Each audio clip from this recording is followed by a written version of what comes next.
우리 함께 사도신경으로 신앙 고백하시겠습니다.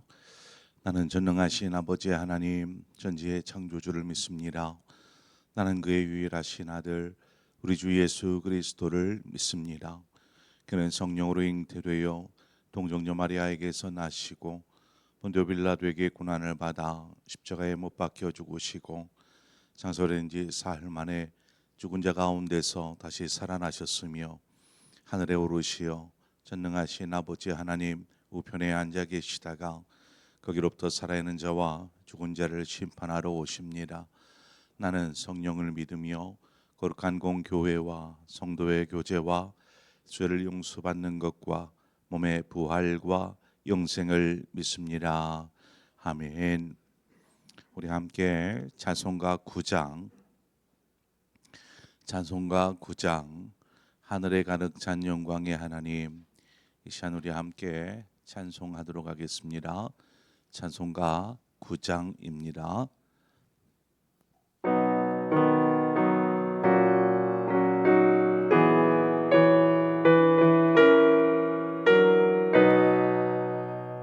하늘에 가득 찬 영광의 하나님, 온 땅에 충만한 존귀하신 하나님, 생명과 빛으로 지혜와 권능으로 언제나 우리를 지키시는 하나님, 성부와 성자와 성령 삼위의 하나님, 우리 예배를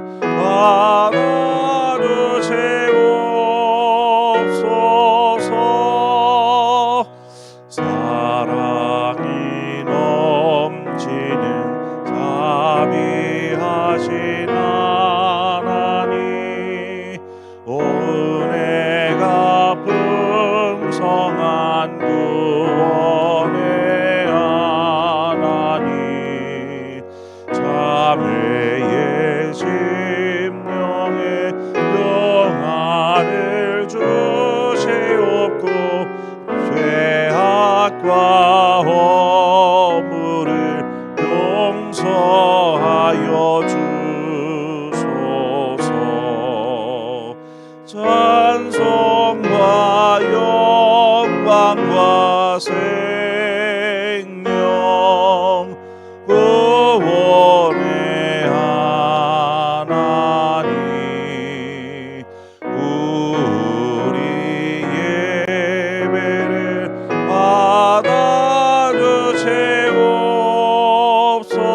받아주시옵소서. 연약한 심령을 굳게 세워주시고 무분한 마음을 지혜롭게 하시고 주의 뜻 받들어 참되게 살아가며 그 말씀 따라서 용감하게 하소서. 권능과 지혜와 사랑 은혜의 하나님, 우리 예배를 받아주시옵소서.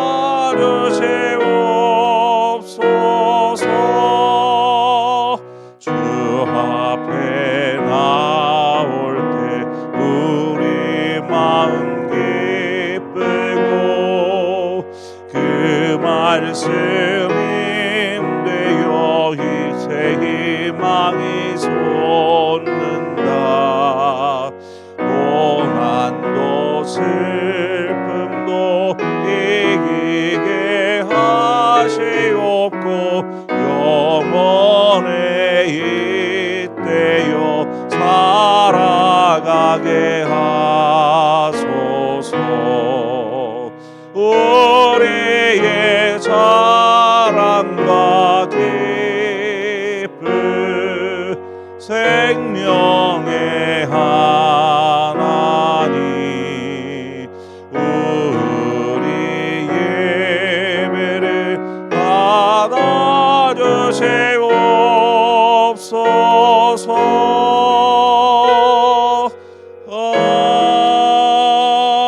아멘. 하나님 말씀 보겠습니다. 역대상 29장 20절에서 25절의 말씀입니다. 역대상 29장 20절에서 25절의 말씀을 우리 한 절씩 교독해서 보도록 하겠습니다. 다윗이 온 회중에게 이르되 너희는 너희 하나님 여호와를 송축하라 하매 회중이 그의 조상들의 하나님 여호와를 송축하고 머리 숙여 여호와와 왕에게 절하고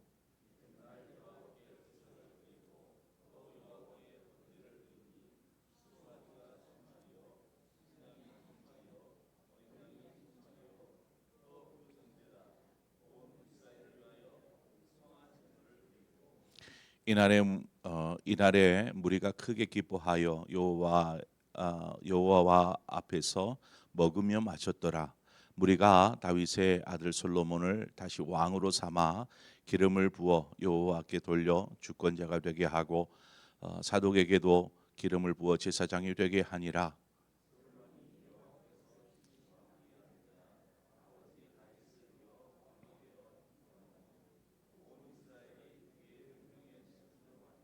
모든 방백과 용사와 다윗 왕의 여러 아들들이 솔로몬 왕에게 복종하니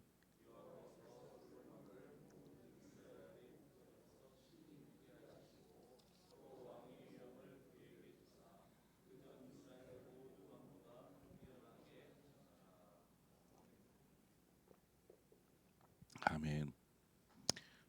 다윗이 온 회중들 앞에서 하나님을 찬양하고 또 기도한 내용이 우리 앞선 내용이었습니다. 오늘 본문은 이제 회중과 더불어서 하나님을 찬양합니다.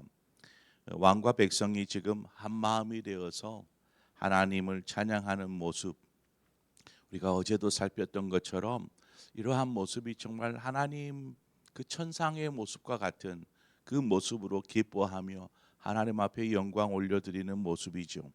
중요한 것은 우리가 하나님을 찬양하지만 그 찬양의 내용을 들여다보면 그 찬양의 내용은 결국은 우리가 경험하고 혹은 우리가 알고 있는 하나님이 전부인 것입니다. 이 말은 다 바꿔 말하자면 우리가 하나님을 아는 데까지 찬양할 수 있다라는 것입니다. 왜 하나님을 아는 것이 이렇게 중요한가? 하나님을 알아야 하나님을 전할 수 있기 때문도 있지만 우리가 뭐 기도할 때도 마찬가지이지 않습니까? 야베스가 그 지경을 넓게 해달라고 기도하였듯이 우리의 기도의 지경이 넓어지려면 하나님을 더 많이 알아야 우리의 기도의 지경이 넓어질 수 있습니다. 찬양도 마찬가지입니다. 찬양의 폭이 넓어지려면 우리가 하나님을 알아야 합니다. 우리의 삶 속에서 하나님이 어떤 일들을 행하셨는지 우리가 분명히 알아야 하고 깨달아야 하고 또 우리가 하나님을 아는 만큼 찬양하고 영광 올려드릴 수 있습니다. 이어서 다윗과 온 백성이 하나님을 향하여서 이제 제사를 드리게 되는데 찬양과 함께 빠질 수 없는 것이 바로 하나님 앞에 드리는 예배 곧 제사이지요. 21절에 보니까 이튿날 여호와께 제사를 드리고 또 여호와께 번제를 드리니 수송아지가 1000마리요 순양이 1000마리요 어린 양이 1000마리요 또 그 전제라 온 이스라엘을 위하여 풍성한 제물을 드리고 21절 보면 이날에 무리가 크게 기뻐하며 여호와 앞에서 먹으며 마셨더라 이렇게 기록하고 있습니다.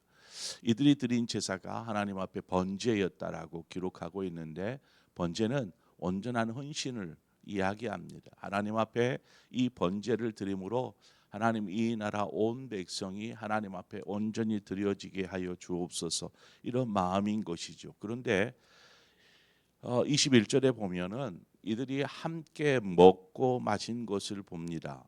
함께 먹고 마셨더라. 이것은 무엇입니까? 화목제도 이들이 번제와 함께 드렸다라는 것을 알 수 있습니다. 자, 번제는 이 희생 제물을 온전히 하나님 앞에 다 드립니다. 하나님 앞에 온전히 드려서 번제로 이렇게 태워서 드리는 것이고, 화목제는 제단 위에 올려지는 것은 기름과 내장 일부입니다. 이것만 제단 위에 올려서 태우고 나머지는 제사장의 몫을 제외하고 나머지는 제물을 드린, 그 제사를 드리기 위해서 제물을 드린 사람이 그 제물은 다 가지고 갑니다. 그러니까 많은 양의 고기들이 생기게 됐죠. 이 고기들을 다 가지고 가서 가족들과 또는 뭐 주변에 있는 이웃들과 함께 나누어서 먹게 됩니다. 이렇게 함께 고기를 나누어 먹으면서 우선 화목제이기 때문에 하나님과의 어떤 화목, 이 하나님과의 화목하게 됨을 기뻐하고 감사하는 것이고, 더불어서 이웃들과 함께 이 기쁨을 나누는 것이죠. 그러니까 공동체의 화목도 이 화목제라는 제사에 함께 포함되어져 있는 것입니다. 우리가 주목해야 될 부분은 이들이 드린 제물입니다. 이 제물의 마리수가 어떻게 되냐면 다윗과 온 회중이 하나님 앞에 드린 것은 수송아지와 순양과 어린 양인데 각각 1,000마리의 이 짐승을 하나님 앞에 드립니다. 그러니까 총 3,000마리가 되지요. 우리가 잘 아는 솔로몬이 기브온 산당에서 드린 게 1,000번제입니다. 1,000마리의 제물을 하나님 앞에 드렸다. 그것도 대단하다 할 수 있는데, 이전에 지금 다윗이 이스라엘 백성과 함께 하나님 앞에 올려드린 제사는 3,000마리의 제사, 이것을 하나님 앞에 올려드린 것이죠. 우리가 잘 아는 이것처럼 이 제사가 어떤 하나님 앞에 드려지는 이 제사가 얼마나 성대한 제사였는가, 온 백성과 더불어서 함께 하나님을 기쁨으로 예배하는 제사가 지금 드려지고 있다라는 것입니다. 예배는 우리의 삶에 있어서 꽃이라 할 수 있습니다. 바꿔 말하면 하이라이트라고 할 수 있죠.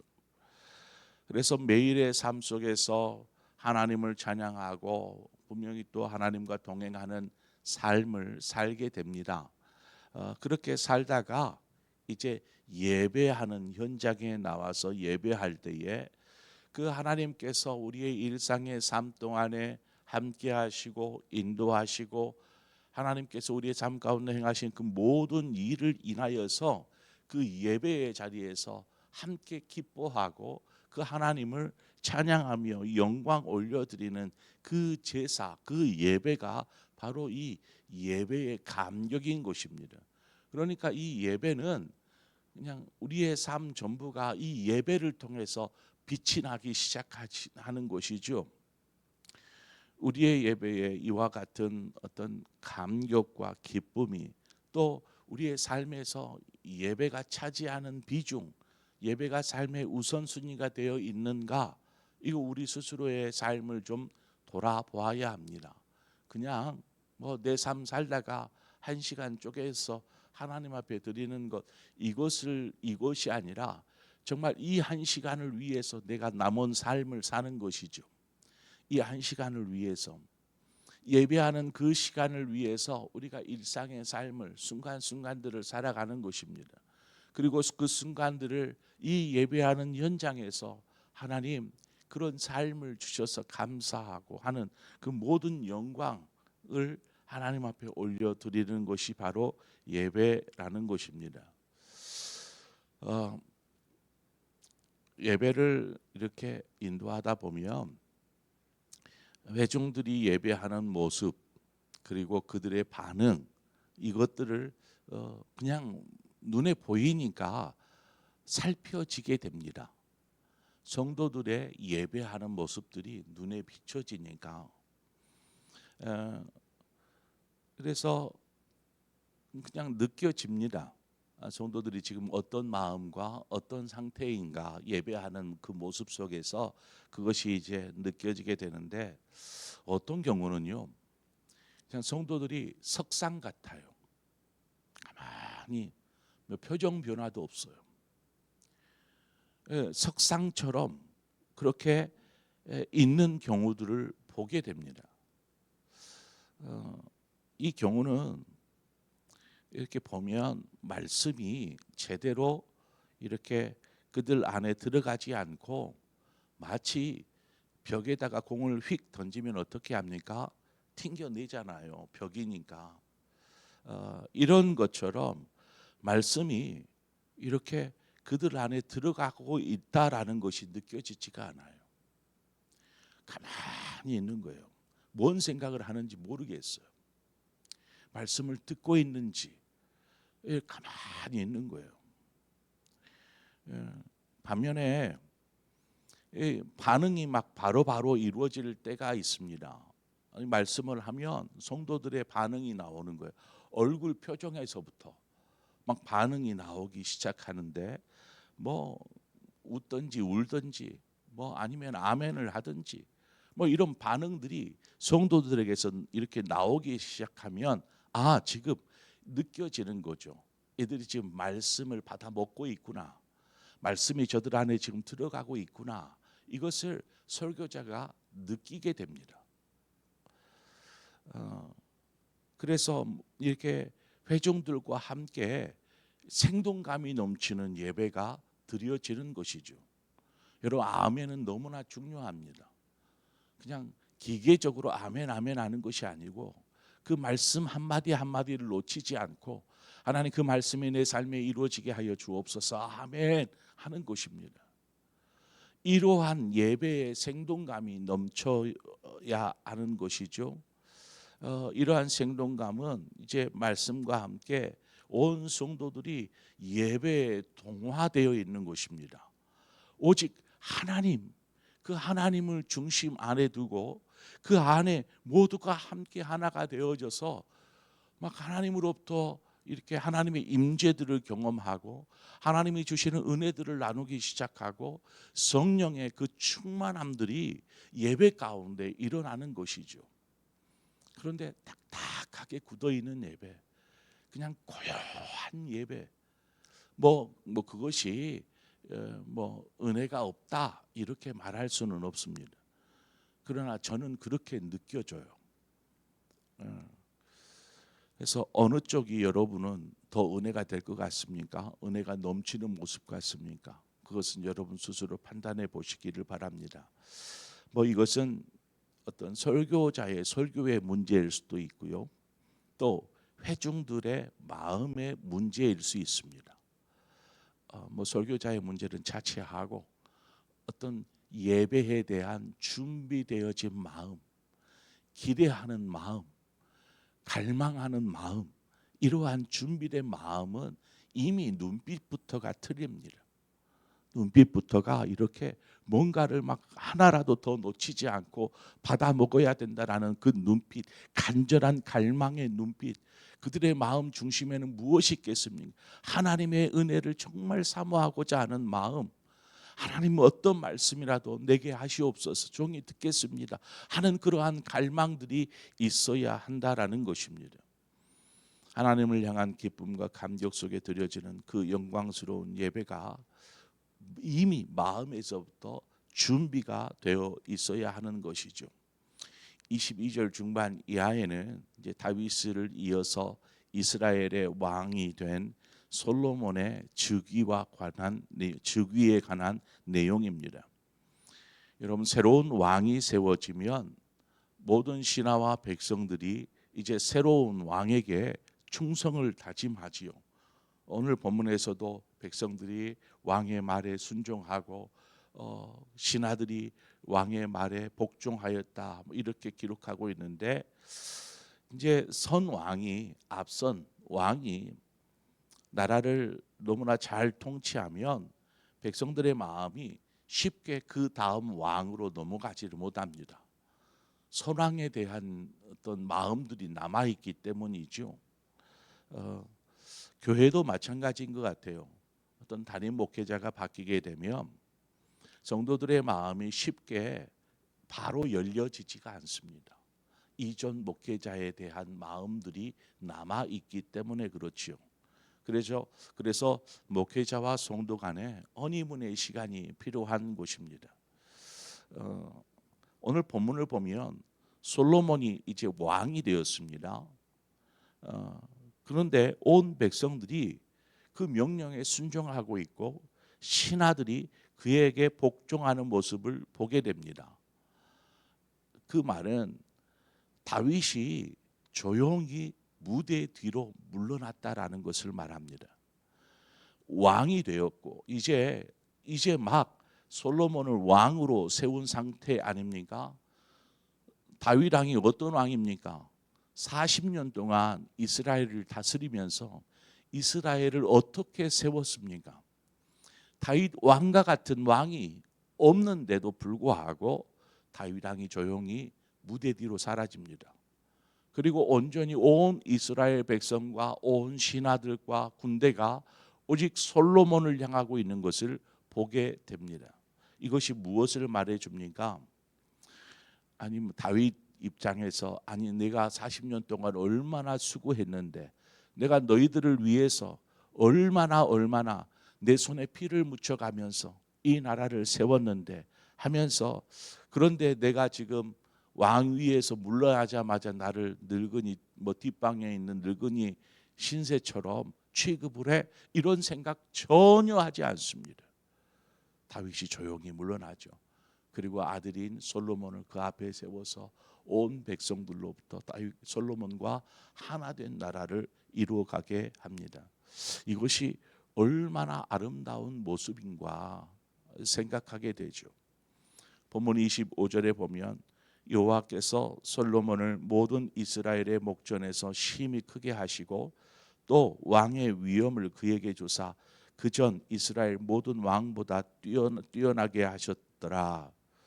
왕들이라고 해봐야 사울과 다윗밖에 더 있습니까? 그럼에도 하나님께서 솔로몬을 뛰어난 왕이 되게 하셨다라는 것입니다. 다윗에게는 내 마음에 합한 자라. 하나님의 마음에 합한 자. 네 마음이 곧 내 마음이고 네가 하는 것이 또 내가 하고자 하는 것이다 라고 말할 정도로 다윗은 하나님의 마음에 합한 자였습니다. 그러나 그가 뒤로 물러나자 그 모든 임재가 이제는 솔로몬을 향합니다.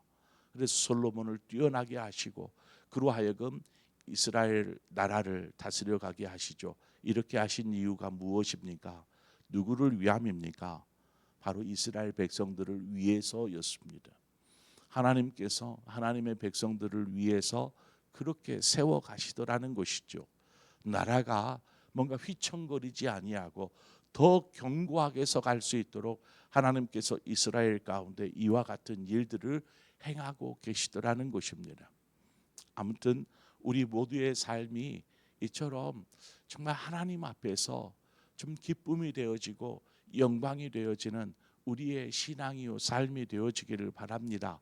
그것이 예배를 통해서 드러나고 하나님의 임재 속에서 누리는 그 예배가 정말 꽃처럼 피어나서 여러분의 삶이 하나님이 기뻐하시는 삶, 영광된 삶이 되어지는 그러한 은혜가 있기를 축원합니다. 우리 기도하겠습니다. 하나님 아버지, 우리에게 주어지는 삶들 우리가 살아가는 것에만 집중하고 우리에게 주어진 삶을 인생을 어떻게 살까에만 집중하다 보니 정작 하나님께 영광되어지는 삶을 생각지 못하고 오직 내 삶을 위해서 하나님을 찾고 구하는 이러한 신앙생활에 머물지 않고 이제는 하나님이 중심이 되고 예배가 우리의 삶의 중심이 되어서 우리 인생 전부가 하나님의 기쁨이요 하나님께 영광이 되게 하여 주옵소서. 그런 이스라엘 백성들의 모습 속에 하나님께서 어떻게 행하고 계셨는지 하나님 그들에게 하나님 이러한 강력한 나라를 세워주시고 하나님의 그 보호하심과 인도하심이 늘 함께하였던 것처럼 우리의 삶이 오직 하나님께만 영광이요 하나님 우리의 삶 속에 일하시는 하나님의 놀라운 그 손길들을 바라보면서 우리가 이 땅을 살아가게 하여 주시옵소서. 예수 그리스도의 이름으로 기도합니다. 아멘. 우리의 신앙의 모습들을 다시 한번 점검해보는 이 새벽이 되기를 원합니다. 우리의 예배의 모습은 어떤가? 우리가 삶과 예배를 분리하고 그저 삶이 중요하고 그저 한 시간 예배 드리면 됐지 이러한 삶을 살고 있지는 않은가? 예배가 우리에게 얼마나 중요한가? 이것들을 다시 한번 되새기면서 이 시간 하나님 우리의 삶에 하나님이 가장 우선순위요 예배가 가장 우선순위가 되게 하여 주옵소서. 그 말은 우리의 삶 전부가 하나님께 영광되어지는 삶이 되게 하여 주옵소서. 우리 그런 마음으로 말씀을 생각하면서 함께 기도하고 더불어서 우리 교회를 위해서 함께 기도하십시다. 하나님의 교회를 이 땅에 세우시고 하나님의 교회가 하나님의 뜻을 이루는 그러한 제단이 되게 하여 주시옵고 이 제단을 통해서 하나님의 그 모든 성도들이 하나님과 기뻐하며 그 천상의 모습을 이곳에서 경험하는 교회가 되게 하여 주옵소서. 그리고 나아가 이들이 전하고 알려야 될 그 하나님을 이곳에서 말씀을 통해서 임재를 통해서 경험을 통하여서 하나님 알아갈 수 있도록 인도하시고 그 하나님을 전하는 우리 모든 교회가 되게 하여 주옵소서. 우리 또 교회에 여러 기도의 제목들이 있습니다. 교회를 생각하면 떠올려지는 제목들을 가지고 여러분 함께 기도하시고 또 여러분 각자의 기도의 제목으로 기도하시다 자유롭게 돌아가시겠습니다. 함께 기도하겠습니다. 주신 하나님 아버지 은혜와 사랑을 감사합니다. 말씀에서만 같이 다윗과 온 회중들이 하나님을 기쁘게 찬송하며 예배하는 그 모습들을 통해서 모두가